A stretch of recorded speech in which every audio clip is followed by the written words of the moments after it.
Welcome back to the channel. Today, Efren's gonna start telling us about the fuel system, so stay tuned for that. We're back with Efren with an update on the C10, so we can see what's been going on the last few days. What have you been doing, man? Tore it all apart already? We tore it all apart. Just kind of been cleaning it up. The little stuff that I can get with on the scraper and stuff like that. Okay. So once I get it all cleaned up, then we'll go and wash it, get all the little crusts and stuff off of it, paint it, you know, just to make sure it's all good.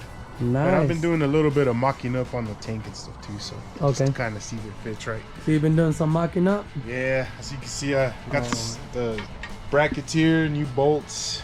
I bought these at O'Reilly's, so and if you come around here, you'll see there's a flange style, so it looks a little more fancy. I mean, you're not gonna see it, but this is all the factory stuff. This actually all came out of my 87 that I used to own, but it fits this truck, so they are made to fit the same. How did everything look on your cab and your... All right, well, first thing, I pulled the cab off, got it on the jack stands, as you can see here. I started kind of going over it, see if there was any kind of bad things going on, and the floor is kind of rusted out. Is it?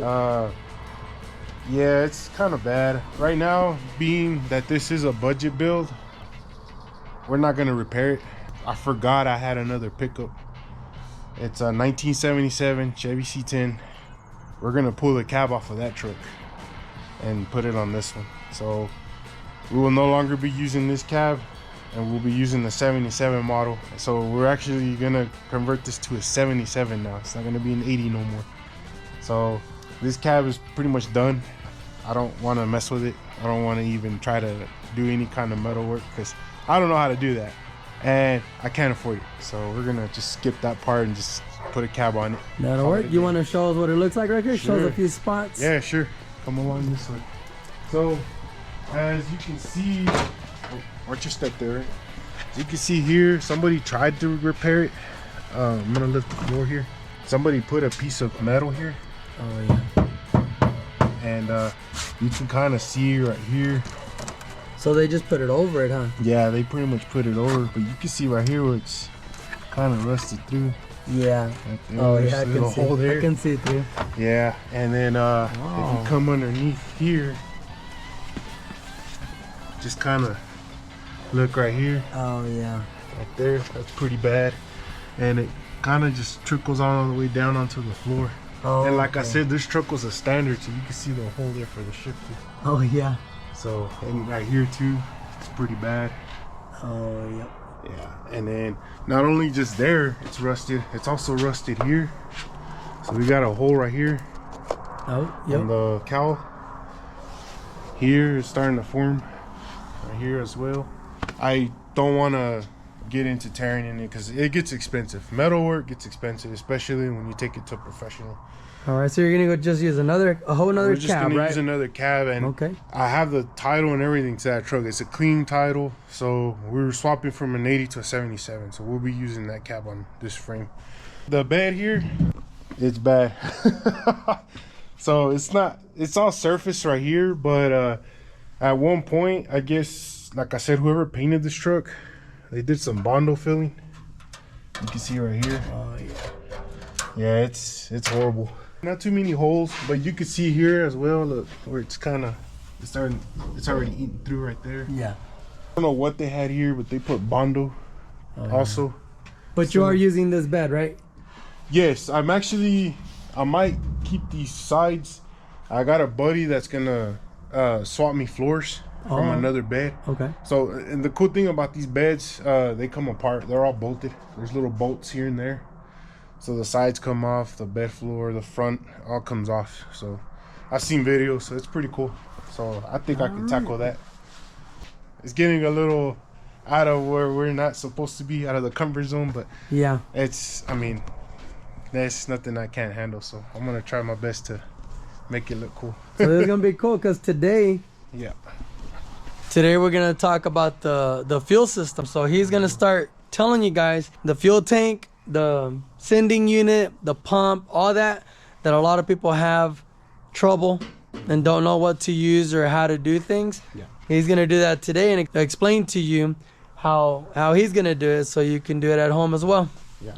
So what do you got here? All right, so what I have here is this tank came out of my 1987. All you C10 guys out there that know, 1987 was the R10, not the C10. Those trucks came TBI, so they already have the tank set up for fuel injection. They have the baffle inside already, and the sending unit, as you can see here, this is a sending unit, pump mounted. You can put a pump on these. And what I did, I got this research from a friend of mine who's done LS swaps in the past. He told me to go with a 1996 Chevy Silverado. So I went to Rock Auto, I bought this pump here, mounted it onto the sending unit. Of course, I replaced the wire, the main power wire, because the other one was kind of corroded. So this is the only one I replaced, and anybody can do these. There's a tab here, so you disconnect it, pull the tab, and then you can get like a paper clip and pull the pin out on both sides of these and replace the wires. If you want to replace both, it doesn't matter. The ground I tend to leave because it's soldered on there, so, and these aren't really, they never really go bad. The first LS swap that I did, I broke this by accident. So, and don't be scared to do this, guys. Just make sure you're away from the tank. Make sure this is not full of gas. What I did was I just got a new terminal, stuck it on here, soldered it. As you can see here, it's soldered. So just kind of cleaned it up a little bit. I had to cut this one because it was a little bit wide, but once I cut it, I got the terminal to go on. I soldered it on. So I got a brand new ground. So, and like I said, don't be scared to do this. Just make sure you're away from the gasoline. Stay away from the tank. I'll be doing a little bit of repair on these wires. I'm going to put a new connector on them because the other one broke. And I do have a kit for this. So other than that, that's about it. Just so everyone knows, so you have a vent here, right? Yes, I do have a vent. This is the vent line here. The vent line on these trucks, they usually ran above on the frame. They ran all the way to the front because they used to have a canister up there, and this truck doesn't have one. So venting right now, I'm not sure how I'm gonna run it yet, but I want to run this line back up there again and try to figure out how to vent it, put a check valve on it or something, keep it from evaporating or putting the fumes in the air. Just so the people that don't know, what are these two other ones for? This one here is your supply, and you'll see it. It's a 3/8 line. It's bigger than this other one here. Okay. So this is your supply, and this one's your return. And on this LS swap, I'm doing a return system. And those of you that know about LS swaps, there's a return system and a returnless system. And the return system, you have your fuel line that returns from the fuel rail back to the tank. The last truck I did had a returnless, so I ran a Corvette regulator on that one. The way that works is it's like a filter, but you have your inlet and then you have your return setup inside, and it comes back out and goes right back to the tank. So it only has one line feeding to the fuel rail.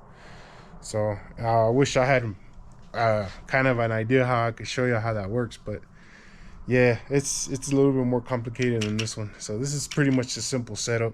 It's just basically like most of your fuel systems from back in the day. Nice. So, that'd be good. That way we can go step by step and people can know what you're doing and how you're doing it. Like I said, once you get your pump, usually when they send the pump, they send you the new O-rings, and they'll send you different sizes. So this one came with the size that actually goes on here, luckily. So once you get it, you just kind of feed your flow in, and then you feed your filter, or your little sock, what people call them. Just kind of slowly guide it in, and these little tabs here where the ground is and this other tab, they line up here on the top of the tank, so you can actually set that in there. Once you get it set, then you can get your lock ring, feed your wires through it. Make sure you put your ground in as well, or yeah, well, no, not really, sorry about that. You get it in here just like that, and there's these little tabs on the side here. So what you'll do is get this in there, you press it, and you can start slowly. Let me see, it's kind of hard being that O-ring's brand new, but once you get it fed through, then you can get you a screwdriver and a hammer and just kind of tap it in. There you go. So But yeah, once you get that in, it's locked in there and it's already sealed, so it's ready to go. That's ready to go for the next step, huh? Yeah, for the next step.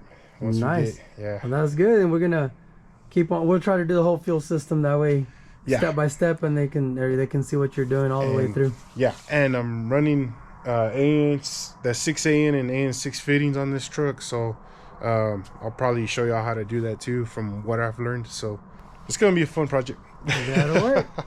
So, heck yeah. Well, thanks for the update, and we'll you got more parts, don't you, or some new stuff you got? Actually, I do. So I got this this kit right here, and this is actually the manifolds. They look similar to the Holly style, but these are just a cheap buy. I think I paid 180 bucks for these on eBay. So, but it comes with the little flanges you can weld your exhaust to because of all the bolts, nuts, the hardware. The only thing it doesn't come with is gaskets. But a friend of mine sponsored a cam for me. He's gonna give me a cam kit. It's a Sloppy Stage 2, and this is a quick shout out to 806 Rebel Racing. He's the one sponsoring the cam, so thank you. And in that case, I went ahead and bought a new gasket kit. As you can see here, since we are pulling the heads off, got a new gaskets for the heads here. Okay. The valley cover gasket, intake, all the both valve cover gaskets, knock sensor gaskets, everything gaskets, everything's in here. Pretty much ready to reseal this engine once we get it cammed. So well, that's awesome. And he has a YouTube channel himself, right? Yes, he does have a YouTube channel, and he goes by 806 Rebel Racing, and you'll see his channel. Go check it out. He's got pretty cool videos on there. He actually has his C10 that I wired for him on there, and it sounds good. So give it a like, go check out his channel, and subscribe, man. And he's got some awesome vids. So well, nice. So that was the update for today, and as he advances and goes forward on this truck, we'll keep doing some more. That way everybody can do this at home and knows exactly how it works and how he's doing it. So we'll catch you on the next one. All right, guys, so in the process of me cleaning this frame, I've decided to take these off, which is the brackets for the engine mounts. And I took them off because, like I said, I'm actually gonna try to clean all the back here and paint it, and paint all this just to kind of make it look nice. You do not have to take these off to take the engine mounts off. You can actually use a wrench to get back here on this bolt, as this only has 3 here. So you can actually get a wrench back there and use a gun or use your hand or however you want to do it. But yeah, these really don't have to come off. I only took them off because I'm going to paint it and clean it up and make it look nice. So just a quick tip, huh? Quick tip, yeah. All right. All right. Sounds good.